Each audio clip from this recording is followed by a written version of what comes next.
நம்ம நிறைய இராணுவ தளவாடங்கள் ரஷ்யா கிட்டேருந்து வாங்குகிறோம், நிறைய எண்ணெய் வாங்குகிறோம் அப்படின்லாம் சொல்கிறாங்க. ரஷ்யர்கள்ட்டிருந்து நிறைய பேர் ஆயுதங்கள் வாங்குகிறாங்க, எண்ணெய் வாங்குகிறாங்க. நாம் வந்து நீங்களே வாங்குறீங்க, ரஷ்யர்களோட நீங்களே வந்து வர்த்தகம் பண்ணுறீங்க, ஐரோப்பியர்கள் செய்கிறார்கள். அதனால் எங்களை மட்டும் எதுக்கு தனிமைப்படுத்தணும்? அப்படி இல்லை. இந்தியர்கள், குறிப்பாக நம்முடைய பிரதமர், அவரோடு பேசி இதை சரி செய்ய முடியும்னு நான் நினைக்கிறேன்.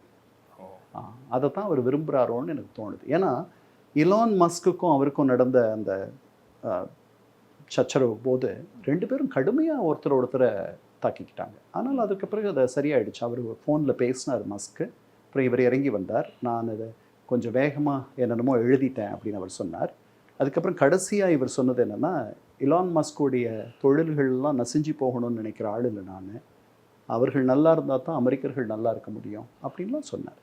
அதனால் இவரை வந்து எப்படி இவரை பழகி இவரை நம்ம ஜெலன்ஸ்கியோட அவ்வளவு கோவப்பட்டார். அதுக்கப்புறம் அந்த ஜெலன்ஸ்கியோட போப்புடைய இறுதி இது சடங்கப்போ வந்து பார்த்துட்டு அவரோட 15 நிமிஷம் தனியாக பேசினார். அதற்கு பிறகு அவர்கள் சந்தித்த போதெல்லாம் அவர்களுக்குள் ஒரு சின்ன ஒரு கனிவான ஒரு வரவேற்பு இருந்த மாதிரி தெரிஞ்சது. இதெல்லாம் நடந்துச்சு. அதனால் அவர் வந்து தன்னை வந்து இவர்கள் ஆராதனை செய்யணும்னு நினைக்கிறார்.